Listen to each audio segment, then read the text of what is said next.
Everybody, I have another video for you here. It's not the most exciting video you will ever see in your life. However, it will give you some tips on how to rewrite paragraphs. And even though that doesn't seem so exciting, important. So what I want you to get is this idea of how a paragraph works. If you can get the idea of how a paragraph works, that is, if you can think in terms of paragraphs, then what you do is really make your writing stronger. You're able to say what you want to say. You're able to express your ideas clearly, fully, and in an organized way. So what I want you to do today is to start to think in terms of paragraphs and how paragraphs work. So the first tip is to think in terms of paragraphs. The second tip is really to try to understand how a paragraph works, what a paragraph should look like. Okay, so what I want to do is kind of give you a glimpse of what a good paragraph looks like, and then let me get that put into the little space here. As you can see here, the topic sentence is the main idea, general statement. I think all of you know that, but you've got to see how it connects to explanation, right? So the explanation is really to expand or to develop the topic sentence. After you do some explanation or further general statement of what you want to talk about, you need to give some evidence. In writing about literature and writing about film, that would usually be a quote, but not always just a quote. It could be lots of different kinds of things. It could be your idea explained more. After you put that evidence in, you need to comment on it, right? So commenting means that you explain it fully and clearly enough. You can't just state something. You have to state it and comment on it, right? Explain it. Because the things that are explained can often be really, really difficult to understand, or they could mean two different things. So you have to say what you mean by what you say. Okay? Lastly, the paragraph has to have some concluding sentence to get a sense of how important that is, how the argument can be developed, and this might connect back to the topic sentence, right? The concluding sentence could connect to the topic sentence. That's really important to think about. A paragraph should be kind of alive in the sense that it moves. So you've got to understand that basic structure. Another way to understand the structure is like this, right? The topic sentence is here, the closing sentence is here. Thesis statement, that's the same thing. Usually a thesis statement is for the essay, topic sentence is for a paragraph, closing sentence, concluding sentence. But what you also see here that's different from the last model is that you have 1, 2, 3 pieces of evidence, right? The evidence or the detail, a specific point, plus explanation. So that's usually 1, 2, or 3. What happens in some people's essay is they only have one detail, evidence, specific point, and just a little bit of explanation. But if you can have 3, that's a full and complete paragraph. Okay?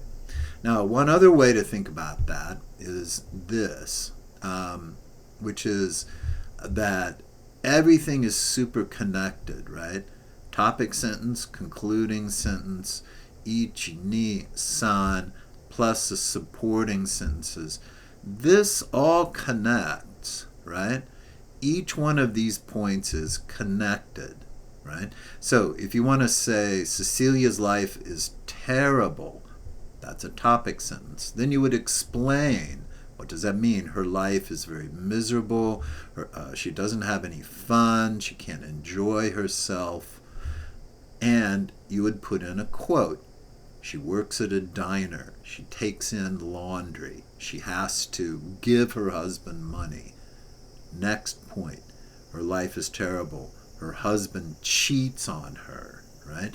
Brings a woman into the house drunk. And let's say that's enough. You might explain why that's terrible, right?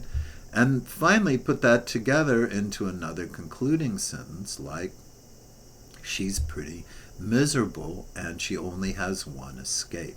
Okay? So all of this is ways to think in terms of a paragraph. Okay? Now, when you rewrite a paragraph, first of all, look at the topic sentence and the concluding sentence, okay? If you look at those, it will help immensely, okay? Inside the details, ask yourself questions, okay? So the answer to the questions expands the detail or comment/explanation, okay? And third, be sure to comment on every quote, okay? Some people don't do this enough, but it's really, really important that you're able to do that, okay?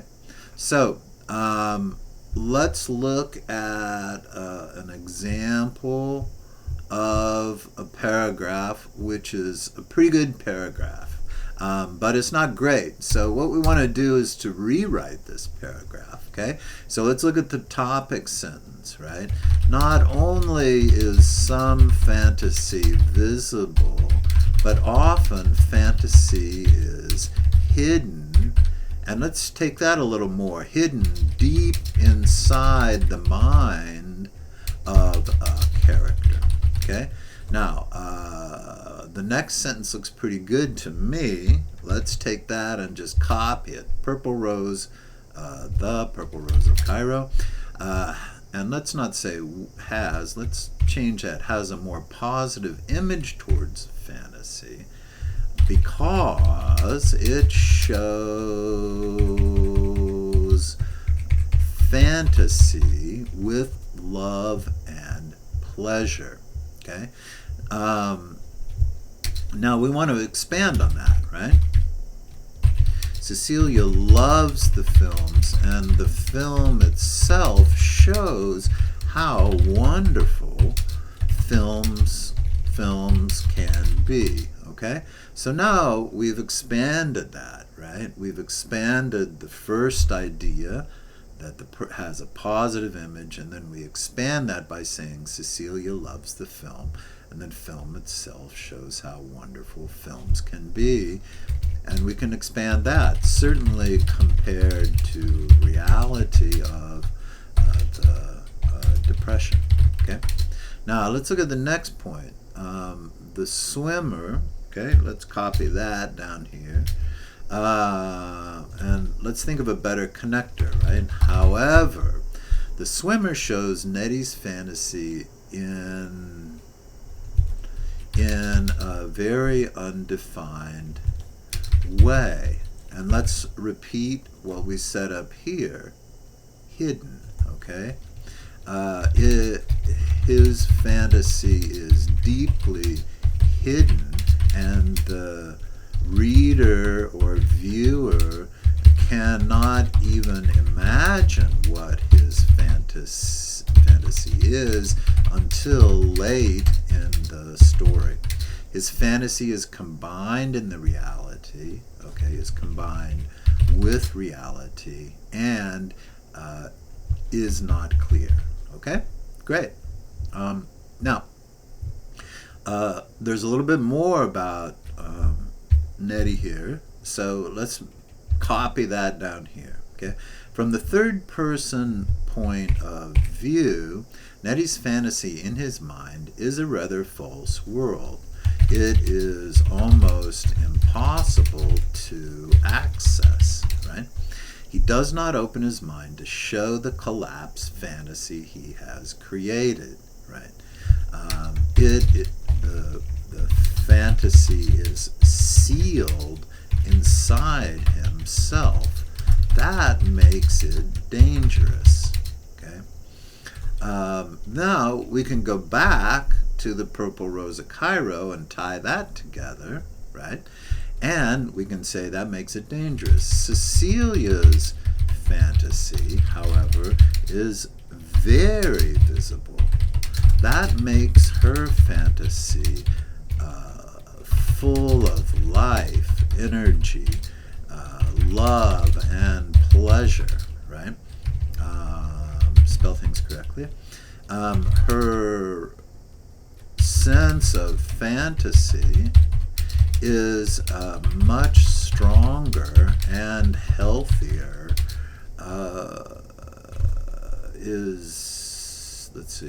let's just take that out, is much stronger and healthier than Nettie's. Nettie's fantasy seems to be killing him, right? Okay, now we need a concluding sentence here, so let's take this concluding sentence.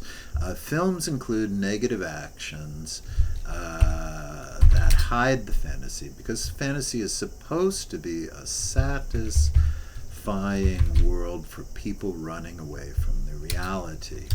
For Cecilia, it is satisfying, but for Nettie, it proves fatal, right? Or deadly. Okay? Now, you see how we expanded this, right? We didn't change any of the ideas. Everything is the same. But what we did really was to make a big, long paragraph that's very, very full. The ideas are the same, but we can see this is missing explanation on Purple Rose of Cairo, missing about the swimmer, okay? And then we can go back here because we're looking at this idea of danger, health and danger, right? Deep inside the mind of a character where it can become dangerous, right? So this gives us two different views of fantasy, two different ways of thinking about it. Now, when you're writing or rewriting a paragraph, this is a great first draft. This is a better final draft. That's the purpose of rewriting. Okay? Got it? Spend some time, watch the video again, think about how you can rewrite. Okay? The first draft is always great, is always wonderful, but you've got to rewrite. The rewrite makes a big difference. Okay? All right, have fun.